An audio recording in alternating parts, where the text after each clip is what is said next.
এক গ্রামে বাস করত এক গরিব মুদি দোকানদার। তার ছিল 3 মেয়ে, ছেলে সন্তান ছিল না। সে তার 3 মেয়েকে বিয়ে দিয়ে তার বউ আর সে বড় একা হয়ে গেল। তার বড় মেয়ের 2টা ছেলে সন্তান ছিল।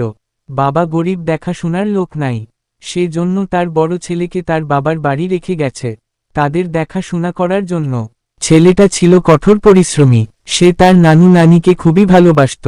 নানু, আমাকে একটা ফুল গাছ কিনে দাও। তোর নানির কাছ থেকে নাও, সারা দিন তো তোর নানির পিছে পিছে থাকো, দোকানে তো আসই না। জোবায়ের তার নানির কাছে যাই আর নানুর সব কথা বলে। নানি বলে, তোমাকে গাছ কিনে দেই আর তুমি ফুল বাগানে পড়ে থাকো। পড়াশোনা তো নাই তোমার। জোবায়ের চিন্তায় পড়ে যায়। একদিকে নানুর কাজ, অন্যদিকে পড়াশোনা, অন্যদিকে নানির কাজও তাকে কিছুটা করতে হয়। খেলার জন্য তার কাছে সময়ও থাকে না।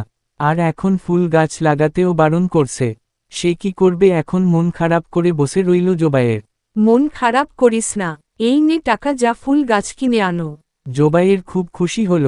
এরপর জোবায়ের নিয়ে সব দায়িত্ব ঠিক মতো পালন করতে থাকে।